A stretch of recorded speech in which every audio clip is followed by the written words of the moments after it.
Live from Las Vegas, it's What Chaos at the Super Bowl. The only hockey show at the Super Bowl. Welcome to Radio Row at Mandalay Bay in Las Vegas. It's What Chaos, the only hockey show at the Super Bowl. We're presented by Prize Picks, daily fantasy sports made easy. Use promo code WhatChaos for first deposit. Match up to $100. I'm DJ Bean, a.k.a. Clean Principe. We got Pete Blackburn, a.k.a. Frank Vetrano shirt, and Sean DePaz, a.k.a. the Golden Knights hair bow. What's up, boys? Hello. Hey, howdy, hey. Yeah, quick shout out to my guy Max, who gave us these Frank Vetrano shirts, custom Frank Vetrano shirts from All-Star. It says Frank on the front with a little flame over the F, and then on the back, look at this thing. This thing is beautiful. So shout out to my guy Max. What a wild gift to get at a Oilers Golden Knight game at T-Mobile Arena, a Frank Vetrano shirt. Shout out to me for righting a wrong. He was going to give you a Frank Vetrano shirt. Yes. And I said, if you get a Frank Vetrano shirt, I fucking invented Frank Vetrano. Oh, if you get a Frank Vetrano shirt, and then become the Frank Vetrano guy, I'm going to throw you down the stairs. I don't want to become the Frank Vetrano guy. I want this to be a Frank Vetrano show. So I'm glad you got a shirt so that as was well. that was my goal as well. And shout out Max for handling your request of, hey, if you don't get DJ a shirt as well, he's going to throw me down the stairs. Sean's rocking the Syracuse Crunch jersey, getting few compliments this morning. Oh, yeah. Very, very nice. Do not have my Golden Knights hair bow to match, sadly, but I'm rocking another hockey jersey. How wild is that as we were walking out of the Golden Knights game last night, they got all the bootleggers and everything, and one of them was just Golden Knights hair bows. Yeah, it was like two little kids, too. Respect. With their mom or something like that on them. Yeah, it was like a lemonade stand, but they were selling Golden Knights hair bows. Pretty sick. I want to put kids in charge of my bootlegging, though, because they're going to come up with some different shit. If you're you go to say, hey, what are you going to sell outside? T-shirts, whatever. Kids just fucking think different. It's like when in Big Daddy, when the kid tries to order lasagna at McDonald's, they just have a different worldview, and they're keeping it wide open. I just don't like when child labor, apparently. Yes. I just don't like when street hustlers use kids as pawns to kind of to get people to buy. That's fair. I need to know who was making those hair bows. If it was the parent and they were just dragging the kids out there late at night, keeping them up past their bedtime so they could increase their sales. Good business move, but I don't like it. I would have loved that piece of content. Pete checking out the business practices of the two children. The Better Business selling. Blackburn Bureau. Yes, that's what you should do. I mean, we'll have a merch bone to pick at some point this week, but we got a loaded show, huge Oilers show because the Oilers streak is dead at 16 games thanks to the Golden Knights. We were in the building last night, and also we've had 2 long days of making stuff with the Knights, doing stuff around their various rinks, and yesterday we sat down and had a lengthy meeting, conversation, love fest, music listening sesh with Gene Principe. We cannot wait to play that. We were gushing. He is such a lovely person. Everything that you think he is when you watch him, he's that and 100 times more. We can't wait to play that for you. Yeah, whoever said don't meet your heroes never met Gene Principe. First thing you said was he walked away. You were like, they say don't meet your heroes. They've never fucking met that guy. That's right. And I do have to mention we also met our guy Bob Stauffer. Yes. We met him in the elevator. And it was lovely. No, it wasn't. We saw him in the elevator, and it became lovely. We're looking at each other, and we're like, is that who we think it is? So I'm like, Bob. And he's like, yeah. And I got the vibe. That maybe sometimes he gets, like anybody, maybe he gets shit on Twitter or something, and he just saw people under 40 and was like, oh, this is going to be someone who's going to take issue with my coverage of what I don't know. He definitely had his guard. He was guarded, yeah. And we were like, we love you in your show. And he was like, huh? Why? We were like, it's our favorite show in the world. We don't care about the games. We love you. And Pete was like, yeah. And we had your partner, Gene, on with us today. And he was like, are you guys from Boston? Are you the Pete Blackburn guy? You're very funny on Twitter. And then he got then he was like, okay, cool, I can breathe. I love that his point of reference for me was calling the Oilers a cocaine circus. Yeah. He was like, you're right. It's a cocaine circus. So shout out to Bob. Shout out to Gene. Very excited to play He said that about interview. the playoffs. I don't want to get him fired for calling the Oilers cocaine team. Right. So last year I called the Oilers a cocaine circus because if you watch their games, it's like basically doing loops and loops of cocaine. Not last night, unfortunately. The Oilers streak is dead at 16 games. The Golden Knights beat them 3-1 in a pretty underwhelming performance for the Oilers. We saw a sick McDavid to Draisaitl. McDavid right in front of our face. We were holding each other. We had incredible seats thanks to the Golden Knights, and we were holding each other. I was like dabbing my neck. I don't know if I'm using this word the wrong way, but like I was verklempt. That was one of the coolest goals that I've seen in person in a long time, just because like the Golden Knights accidentally gave the puck away, gave it to McDavid, and you could see McDavid and Draisaitl basically 2-on-0 down the ice right towards us, and just like the anticipation of that goal. One of the best moments as a hockey fan when you're at a game is when you can kind of see a goal developing and you do like the slow raise out of your seat. Everyone in the building. And you're like holding onto your seat and just waiting for the moment where you can explode into a cheer. Obviously, we were at the Golden Knights arena, so it wasn't the entire building, but there were a lot of Oilers fans there, and the pop when they scored that goal was pretty electric. There were a ton of Oilers fans. And I mean, Pete, that was poetry. That is exactly the moment and what it was like. Slowly getting up. Holy fuck, it's McDavid. He has the puck. Oh my God, that's Leon Draisaitl over there. And there were some moments later in the game where when they were down, Knobloch went with McDavid, Draisaitl, and Hyman. But there weren't a ton. Like the Oilers only had one power play in the game, and they took a penalty like a minute into it. So very divey game. Yeah. Annoying to watch, to be honest. Obviously wanted the Oilers to win, but was happy with the Knights and seeing that experience and everything. But, yeah, man, that McDavid goal was one of the best in-person sports moments I've seen. And also, a little, like, inside radio, we've been just, like, spent every second together, and it's all been working. We've like grabbed meals and stuff like that, but it's all been like, okay, what are we doing next? Hey, do you have this? Do I have this? Did I forget to do this? Whatever. Like we were relaxing for the first time this entire trip, which started in Toronto, and the first thing we saw was fucking Connor McDavid bury one on Adin Hill right in front of our faces. It was what a release for our first hang and this time to breathe moment. We got like a playoff game. And a regular season playoff game, and that was pretty stressful. You did gloss over McDavid, Draisaitl, Hyman in the third period. You know the internet meme of like the gamer pose where you lean forward in your seat?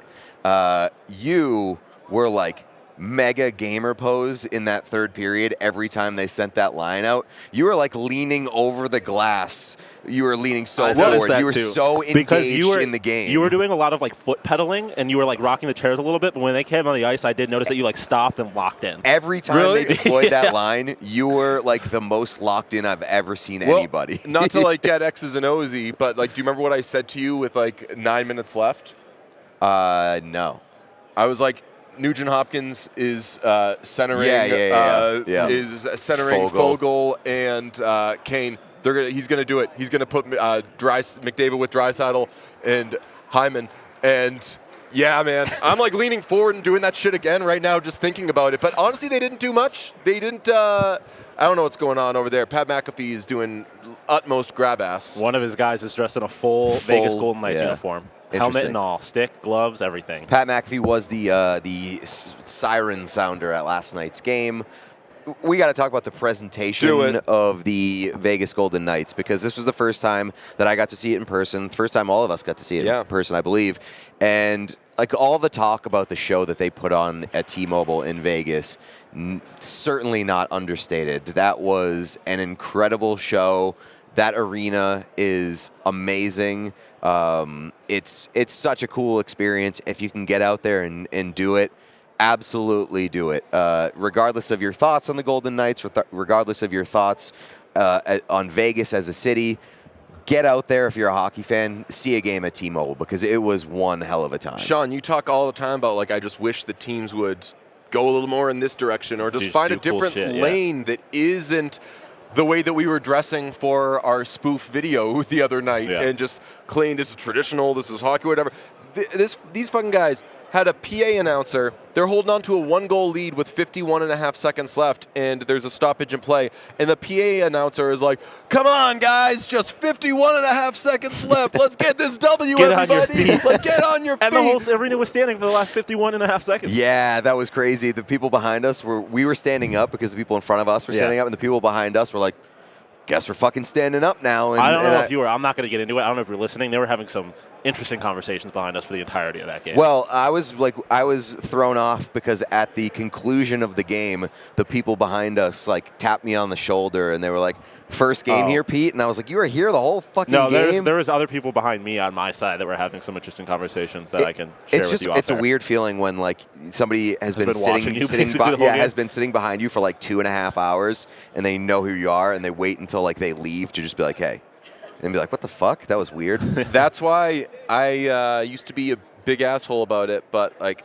if somebody would say somebody's first and last name to me in public, I'd be like, "What the fuck are you doing?" You don't know, like, their sister could be right there. They could know who you are or whatever. Like, if we were sitting there and we were like, I don't know, like, who had the game last night? Like, ESPN. If we were like, oh, you know, like, I wonder if John Butchergross is going to do a good job today. They're going to be like, oh, those fucking guys are talking about John Butchergross. What are they saying, you know? So, man, great experience. Wish the Oilers won, of course. One down part of it is that with the Oilers losing at 16 games, immediately I saw, well, guess what? Oilers found out what happens when they play a good team discourse. I did look it up. Their 16-game winning streak, 11 of the games were against teams that are not in a playoff position. And some of the recent ones, like overtime against Montreal, overtime against Chicago. So, like, there were moments where it's like they don't look amazing, but they still have shown over the last month, whatever, that they are a force to be reckoned with. Stu Skinner has established himself like crazy. There were moments last night where I wanted to scream at Darnell Nurse and Evan Bouchard, and like, your good players need to be good the entire time. But it is what it is. The streak is over, and if anyone was going to end it, it was going to be the fucking Golden Knights. We said that after talking to Bruce Cassidy. It's either the Blackhawks or the Golden Knights. Yeah, right. Or Montreal, or the. I don't give a shit about any of that discourse. Like, good teams, bad teams. If you win, you win. And how many teams have won 16 games in a row? Not many. And also, people are acting like Vegas was the only team that Vegas knocked them out of the playoffs last year, right? Right. Like, they were the only team that was better than them. Like, it's just because you got beat by a team, like maybe the best team in hockey, does not in any way imply that you are not maybe a top 5 team in hockey. Well, you said this was a playoff atmosphere last night. Yeah. I agree, because the Oilers had the puck for much of the game, but there were still, like, I looked at the high danger chances, and shout out Natural Stat Trick, you're fucking wrong. It said that the Oilers had 1 million high danger chances. No, they didn't. Not for the Oilers. They didn't have Oilers high danger chances. The only thing I'll push back on that is that Adin Hill was standing on his head, not standing on his hill, standing on his head in a few situations. Like, he made some pretty fucking incredible saves. Yeah, he did. Evan Bouchard put a hole through the post at one point. I think McDavid had a really good opportunity too, and Adin Hill made like a nice pad save or skate kick save. Yeah. There was at one point on the far end of the ice from where we were sitting where they had basically like an empty net, and Adin Hill just spread full eagle and just Adin Hill's ascension. I am absolutely here for it. Like, obviously he had his moment last year in the playoffs, but that wasn't I don't think that was a moment. I think Adin Hill is here. I think he's the real deal. That guy rocks. Remember last week, Sean, when Pete was like, Adin Hill sucks. Shut the fuck up. That was never said. He doesn't even play games. Said. He doesn't count, I believe, is what you're... During the 16-game win streak, I don't think the discourse was ever like the Oilers are now the best team in the league. I never got there. I think that they still have their flaws. They certainly are entering back into discussion among the league's best teams. But I was never like, ooh, they've won 16 in a row. They are the league's best team now. A little bit. There was definitely. I did a little bit. I don't know if you did. I did. I did. I mean, you did a little bit of like a light power rankings on the show at one point, and I think there was some Oilers #1 talk, but not from me. I was waiting for them to come back down to earth. I mean, I didn't expect them to win every fucking game and run the table for the rest of the season. I did a little bit. Waiting for them to come back, but like they're still a good team. They've had their moments. I think it's a good thing that this team during the streak has had like their battles. Like the second period against Columbus when they got their asses fucking handed to them, then came out in the third period and were dominant. They put that game away within like the first 5 minutes of the third period. That's stuff that's good for a team going down the stretch. Well, I'll tell you what scares the hell out of me is that if the season ended today, first round would be Oilers and Golden Knights. And as we were walking out, I was like, I hate to do the fan of a team thing of like, why do we even want to see that series? The Oilers would just fucking lose. Blah, blah, blah, blah. Golden Knights, I think, would beat the Oilers. I think so too, but I also said as we were walking out that I want this to be a playoff series. Like that, I do want that to be a playoff It would be, even if sure. it ended in like a Vegas sweep, I think it would be one of the most electric sweeps of all time. If that happens, we're going to have to come back out here. And Gene has invited us out to Edmonton as well. So for an Italian dinner. He said, let's go to an Italian dinner. Yeah. A little Adamo, little Gino. I was going to say, should we invite Frank Vetrano? Yes, Frank. And oh just my a God. dinner with the three of us, Gene Principe, Frank Vetrano, and Adam Fantilli.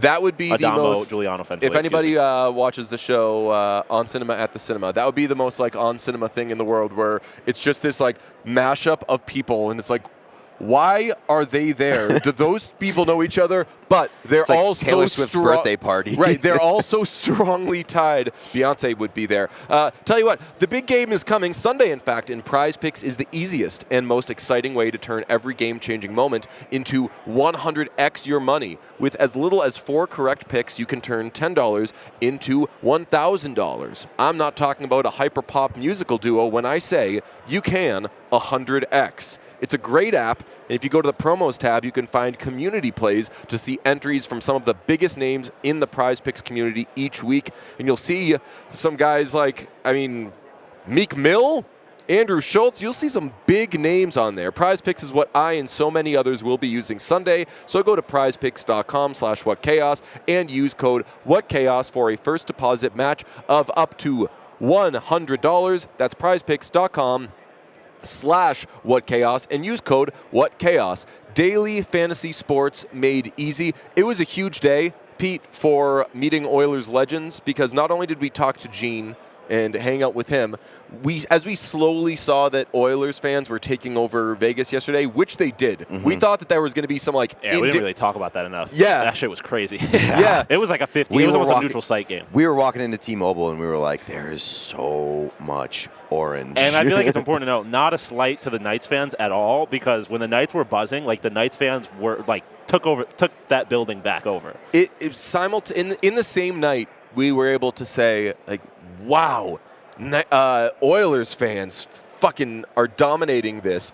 And also, and they said hockey wouldn't work in Vegas because like everybody, I guess what surprised me is nobody in the crowd seemed indifferent. And I thought that this was going to be a bunch of sports writers are in town. Oh yeah, they got that hockey team. Want to check that out? It's right over there. Let's go there. And you see a bunch of football guys that don't really care that much, gals, whomever, dip in, try to see the lights and everything.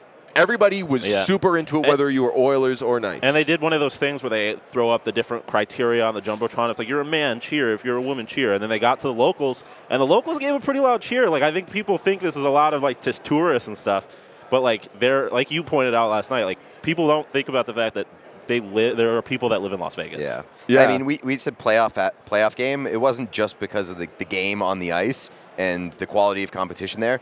Like the crowd atmosphere was a playoff atmosphere. The crowd shouting shame, shame, shame when the Oilers took a penalty was one of my favorite. Like what is now one of my favorite like in stadium traditions in sports. So I don't know if we have pictures from the game last night, but at some point you took a candid of us after the Knights had iced the game with the empty net goal, and I don't know if this got in any of the pictures. Sean was doing the wave.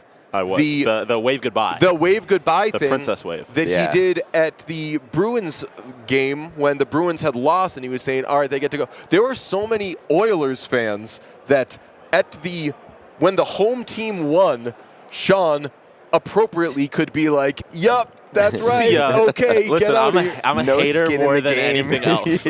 I love seeing because it wouldn't have been as fun if like the home fans that were all sad and I was like but the Oilers fans all showed up. They tried to take it over and then they went home sad. And I was just had to give them a little wave goodbye. Just being hater of the year. Hater of just the no year. skin in the game, not even caring who wins. That's my award right there. Pete was more of a fan of the people last night, and I'm glad that at least my not that I wasn't being fun, but that I was kind of into the game has been acknowledged. I had big get the fuck away from me energy. There were every time any play happened, they were the nicest people in front of us. They kept turning around to like high five us for stuff. After a Knights goal, they turned around to like high five us, and I was like, it didn't go in. Look. Oh yeah, that was. I forgot about that. It hit the side of the net. Entire crowd was going crazy, and they didn't understand it first. They turned around. I don't think they were fully there. I think that was like a group of guys that were. Yeah, we had a fascinating. I love those guys. But I was just like fascinating group of people. Yeah, we definitely did. Yeah. We had like a woman in front of us that was there by herself and was just like talking to us about all this kind of stuff. She was awesome. I do want to talk before we get to the Gene interview. I do want to mention the first Oilers fans that we saw yesterday walking through Mandalay Bay. DJ goes up to them and was like, good to see some oil men here. And been saying that all man, woman, or child. It's catching on. It's catching on. Good to see another oil man. And we got into a conversation with them. We were like, they really know their stuff. And they were like really, really invested in the Oilers. And like 5 minutes into the conversation, we found out that was Ken Holland's sister. Insane. Ken Holland's sister, the first oil man that DJ approached in Vegas. And what a cool conversation, because they were like, her brother is the GM of the team. And instead of being like, Ken Holland? Oh, my God. I was like, tell you what, he was getting a lot of heat to do something with the goalie situation. And what professionalism to wait and trust in Stu Skinner. And then we had a conversation about how great Stu Skinner was. It was amazing. Shout out to Diane and Peter. Diane. They were very, very nice. And it was great to meet them, and I'm glad that they didn't, like, shoo you away for going up to them. Yeah. Like, no, oil man. Gotta remember, they're Canadian. They're nice. Right, that's true. They're nice. No one is nicer than Gene Principe. We're going to have probably some bonus footage at some point of us meeting him. He rocked. Here he is. The moment we've been waiting for since like 3 days after this show started. Holy shit. We got Gene Principe, the leader, the king of Oilers broadcasts. Well, yeah, I guess the prince of broadcast for the Oilers. You know what? I've been watching what you guys do, and I love this format and this setting. I'm more, I guess, maybe my work isn't traditional, but the format is traditional. On TV, game starts at 7 o'clock, puck drop, and there you are.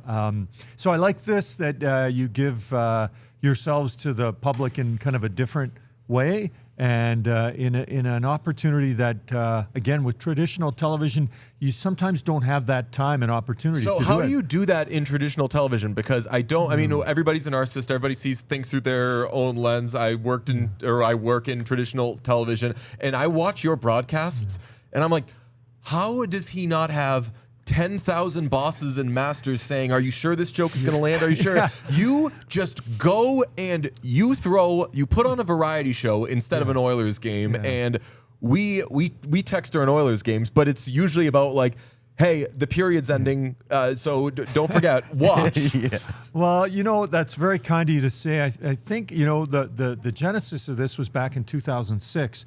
The Oilers made it to the Cup final and lost in Game 7 to Carolina. It felt like about a week or less after that, Chris Pronger had been dealt, and then the season began, and it was tough sledding, and the real world is got real problems in it. So when game time arrives, I don't want people worried about their real problems. I want them to think about their team and their power play and their penalty kill, and I felt like the best way to do that was with some humor and some entertainment, and try and it's like a recipe. Sometimes it works, sometimes it doesn't. But I think that people now have become accustomed to what I do, and they want to watch. Some to say great job, There are those to say the opposite, but they're still interested. And I think that was the key thing when the Oilers were going through those difficult times. I really felt it was important that when you started the show, you needed to start it in the right way and in a positive fashion. You guys are hockey fans. You know what your team's doing or not doing. You don't need me to tell you that. But let's find a sliver of hope. Let's find a positive. Let's turn it into something. So when you're watching at home, you're going, oh wow, yeah, I want to stay tuned. If you tell them all the negative stuff off the top, why would they want to? Even if they do, they're kind of thinking, geez, this doesn't sound like a very good team or something I might want to invest 2.5 hours in. Yeah, I mean, I think there's so many things that I love about the Oilers broadcast, but I love that the swings that you take and kind of like the pillars of the Oilers broadcast are hockey and grab ass, which is the pillars of this show, which is why we love you so much. But I love that it happens in a Canadian market and like a very passionate Canadian market too, because I think when people would like think about the way that you guys do things, they think, okay, maybe it happens in a non-traditional market and they can get away with it. And doing it in a Canadian market is brave and also like it's just amazing. So you mentioned the kind of like the pushback that you guys maybe get from certain stiffs. Yeah, for sure. And I think and I like your point about a traditional Canadian market, because I know I've seen people say, would he do this in Toronto? Probably not. I don't know if that would go over, if it would be the right approach. I don't know, because I never did this in Toronto. I've only done it in Edmonton. So for me, it's a traditional market. But you're right. Someone might think, in Florida or Carolina or Vegas, even though they're Cup champs, maybe that's something they would do there. For sure, times have changed. I was thinking about this when we set this up, and I remember. And this is not a political statement, but it is was a political opening when Donald Trump, his inauguration, I think November of 2017, I think it was. And you guys can correct me on that. But my son had dressed up as Donald Trump, like for Halloween. So you're talking 2-3 weeks before. So I go on, I think of it now, and I think someone should have talked me out of it. But I go on TV with the Trump mask, and Donald usually has kind of a blue suit and a red tie, and I do how, the Oilers have built a wall, because they've been really good defensively. They're trying to trump the Wild, and I did this opening, and I remember a guy from New York Times wrote kind of like back page, in the corner bottom, wrote this little article on it, and someone had sent it to me, and I thought, that's kind of cute, kind of funny. And that's kind of my template of how things have changed, because there's no way I would do it. B, our producer on site would allow that. Our executive producer in Toronto, no one would allow that now. But back then, it was kind of open to do things like that. So for sure, I used to just do things, and then we'd see what happened. Now, maybe with a little age, a little maturity, with the change in society, I do say, hey, I'm thinking of doing this. What do you think? And what do you think could be kind of the bad side of it? And sometimes, even if there's only one thing you think might be bad, you just go, you know what, not worth it to offend someone. It's not worth it, because to this point in my career, I'll have another game. I'll have another chance. And sometimes it might be years before I'll remember, I wanted to do that, and I can do it now. So I love the creativity of it. And, I have to thank all the people I work with. Jack and Louis, Michaels and DeBrusque, my bosses at Sportsnet, who have sometimes went, hey, just tone it down a little bit, okay, buddy? But they always allow me to continue to be me, I guess, which is kind of important if you're starting your career, and whatever you do, you want to be you, and sometimes it takes you time to figure out who that is. I mean, I love your conviction and Sportsnet's, the bosses going with fighting against. I don't even know if you ever got this urge, but then all right, well, now the Oilers are world beaters. They got Draisaitl, they got McDavid and everything. Now we are just going to break it down all the time. During this win streak, and my friends know what, not just an Oilers fan I am, but what fan I am of the broadcast. One of my friends texted me, it was one of the games during the win streak, saying like, hey, how's the Oilers game going? And I said, unbelievable. They are going for 15 in a row or whatever. They're down 2-0 to the Kraken, but it's Jack Michaels' birthday. So so you come back, first intermission, Oilers down, we hear it's somebody's birthday, Yeah. and you guys do the best Yeah. slideshow and cake presentation and everything. And I'm no longer thinking like, God, are they going to lose this game or whatever? Yeah. We're just having fun. And the game will continue in a few minutes, but we're having fun and we're putting on a show. Yeah, and those, listen, it takes a team. This isn't a solo act on the strip where it's just you and you just do your routine and that's it. I work with a bunch of people. Behind the cameras is probably 20, 30 people. And then, of course, Jack and Louie we work together with. And so, yeah, it's sort of one big happy family. And I love the point you made. So this started because the Oilers weren't very good. Well, the Oilers are excellent now and cup favorites. And someone might go, hey, you know that shtick? You can kind of put it away. And if it circles back and they're not playing well again, okay. But no one's ever kind of told me that. No one's ever, they've always been really supportive. And I think that it's something that I never take for granted, but I always appreciate that they're allowing me to do something. It'd be easy for someone to go, you know what, just stop. Just stop, just don't do it. It's not that we dislike you. It's not like we don't want you to be yourself to some extent, but just put that away. Put the puns, put the props, the costumes. Just don't bring them out anymore. But they've never done that, and so I continue to do it. You're part of the It's part of the Oilers brand now, though. Right. Your Wikipedia page is like Gene Principe is broadcast, blah, blah, blah. He's got killer puns, man. Yeah. That's it. It's like he is known for his use of puns and props in his presentation. Yeah, it's true. It is. Like I'll go to the grocery store and they'll go, "Hey, give me a pun," and you're like, I don't know. I'm just kind of shopping I'm or whatever. shopping for dinner. Yeah. So I'll say, "What's your name?" Or I'll elongate the conversation a bit. So I'll come up with one just to come up with one. But yeah, the people will. Which is it's kind of weird to even say, like, stop you on the street, but that's what they want. Mm-hmm. They want to talk about the Oilers, they want to talk about McDavid and/or Draisaitl, and they want to talk about props, puns, the things that you do on TV. And I always, I think athletes will often say that the reason they make the money they make, the reason they have the position they make, has a lot to do with them, but has a lot to do with filling the stadiums, filling the arenas. And I feel like I have my job because people, for the most part, like me. And they think I'm a decent guy and they can relate to me.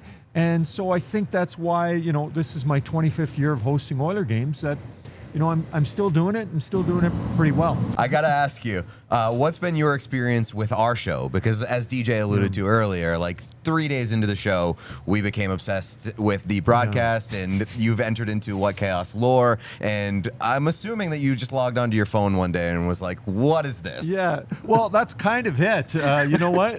That's very similar to that.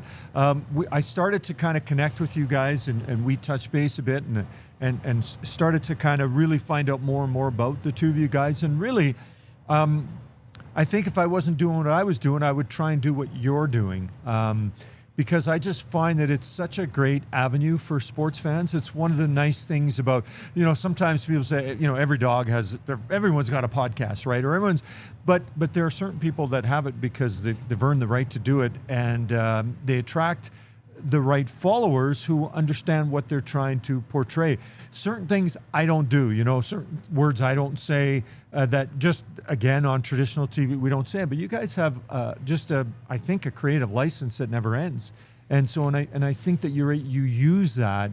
There's no point being somebody else. Be yourself, and what you two do works great. And, honestly, I wouldn't come here if I didn't think you guys were wonderful what you did. I would say, hey, I can't, or I'm busy, or something, and maybe I'll see you at the game. I'll see you at the game, maybe, Maybe we'll bump into each other. So that's why.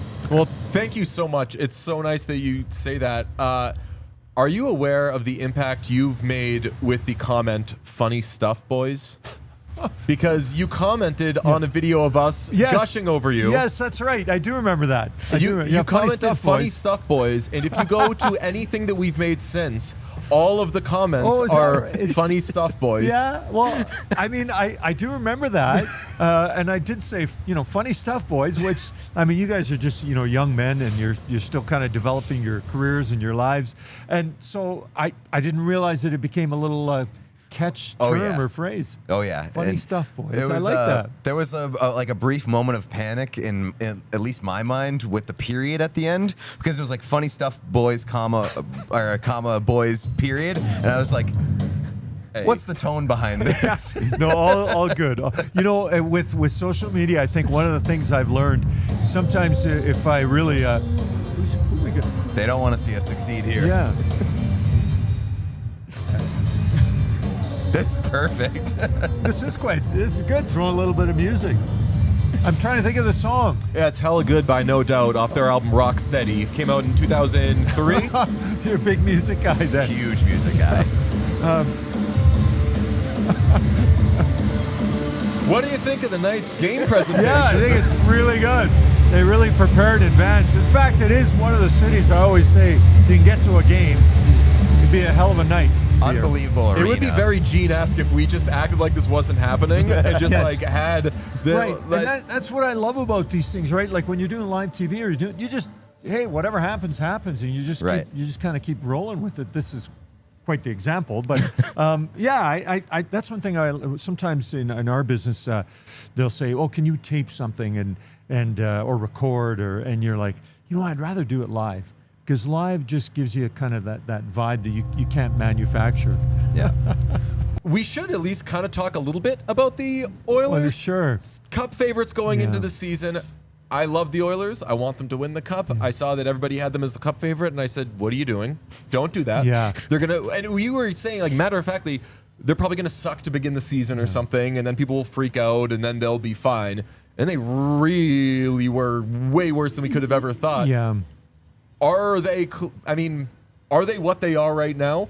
I would say close to what they are to put on the kind of streak that they're currently involved in. And, it's one thing to win 10, lose 3, a couple of overtime points. But, yeah, it was – and I think here's where the problem sort of emerged or continued. They lost in Game 5. They had a lead and then lost the series against Vegas. And it was amazing how devastated everybody was. I'm talking, of course, the players and management. Sometimes I laugh when fans go, "Oh, we take it so serious." I go, "You don't think the players listen, buddy?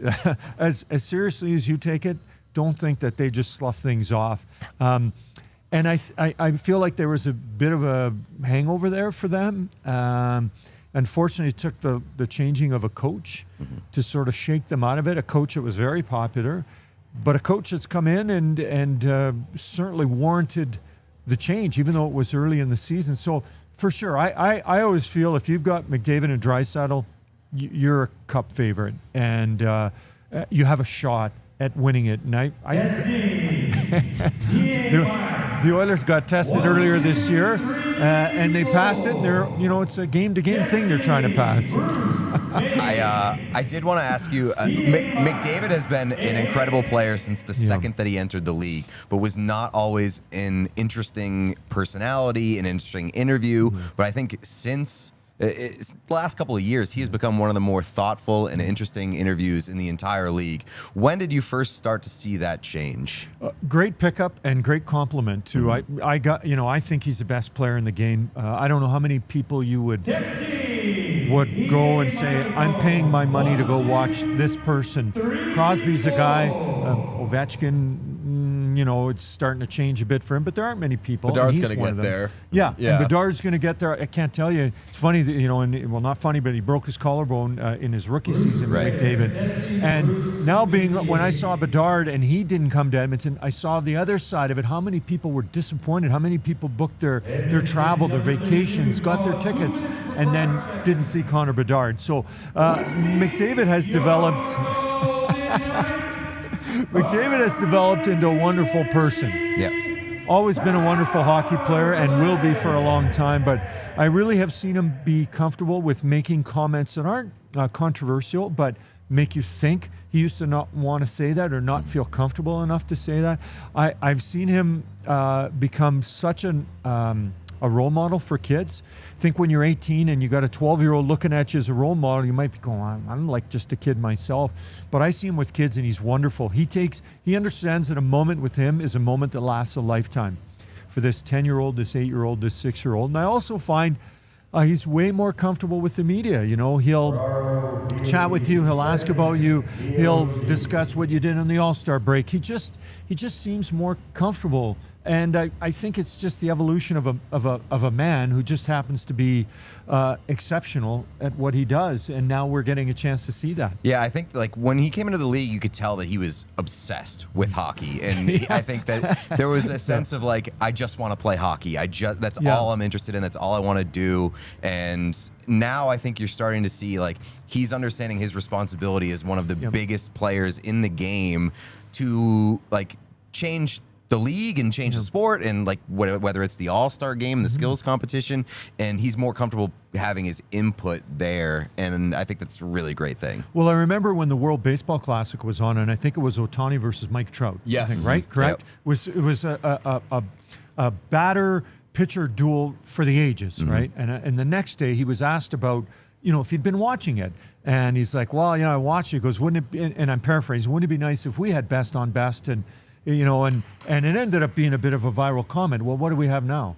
We're going to have best on best. So I'm not saying just because Connor said it, but when he talks, people listen. Right. And they understand that he has the best interests of the game at heart, and that he knows a thing or two about not just now, but the future of it. So I agree. I think that's one of the great things about people like you guys being fans and understanding players, that you see that and you make note of it. And we just don't talk about how fast he skates and how quick his hands are. Of course, he's incredible, and we will continue to talk about that.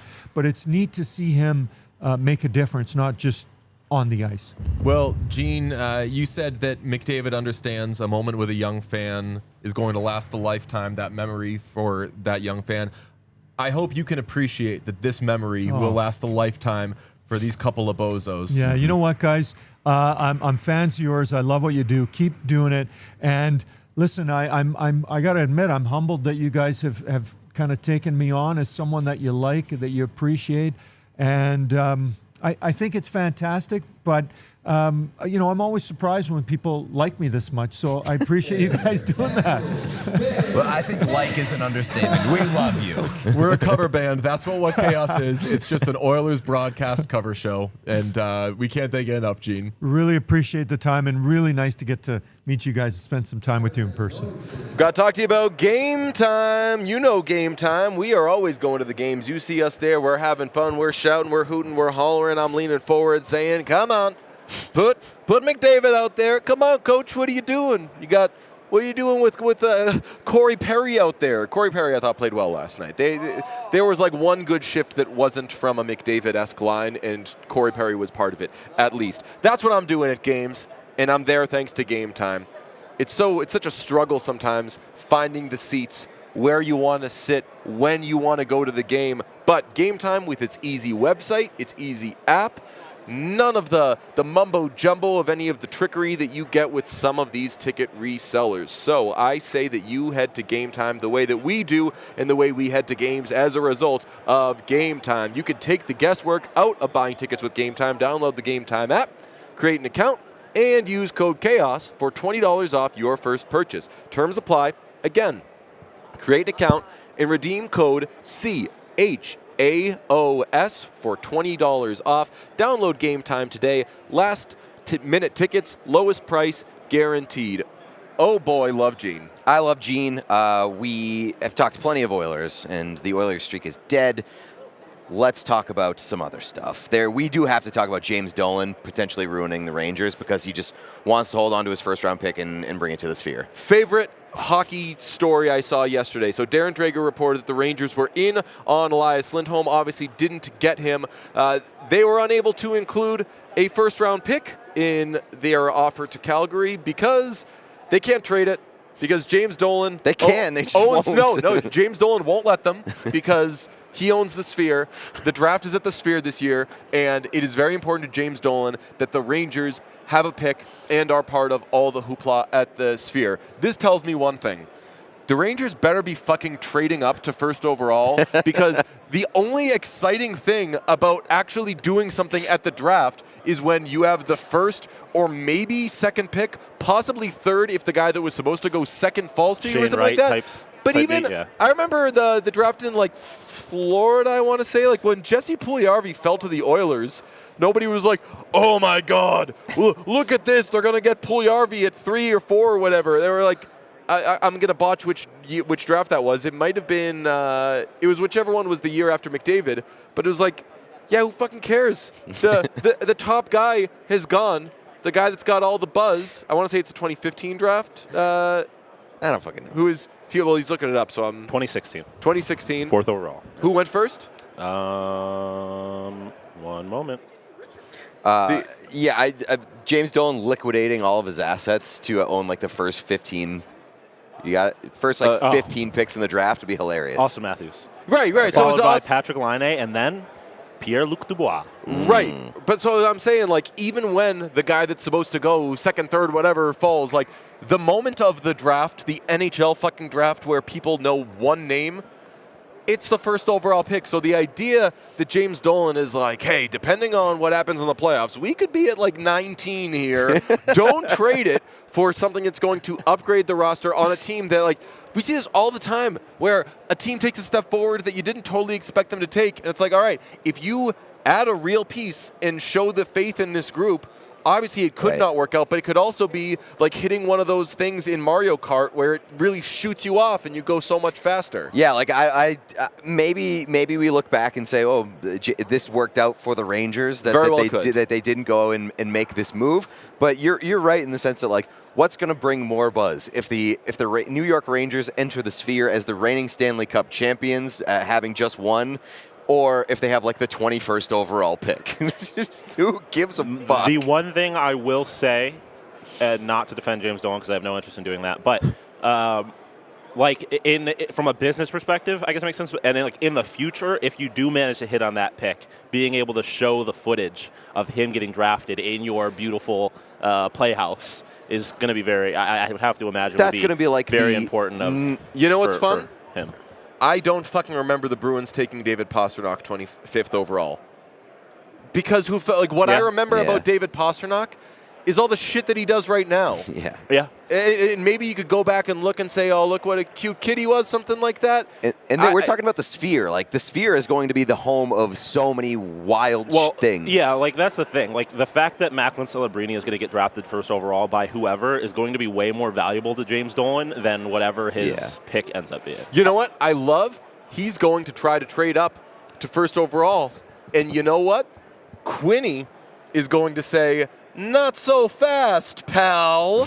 How about that? Oh yeah, that's right. That's what I'm saying. He's going to try to tap into that BU resource, and Greer's going to be like, hey, coach, what do you think? Should we do this? I'm getting an offer of 2 more first-round picks. Quinny's going to say, I don't think so, buddy. I take the Macklin Celebrini. I do also want to mention there are rumors about that the Columbus Blue Jackets may host the Stadium Series in 2025. The Hockey News, Columbus reporting that 2025 Stadium Series could be hosted at Ohio Stadium. Dude, they got to put the cannon on the Winter Classic jerseys. They got to have a Stadium Series.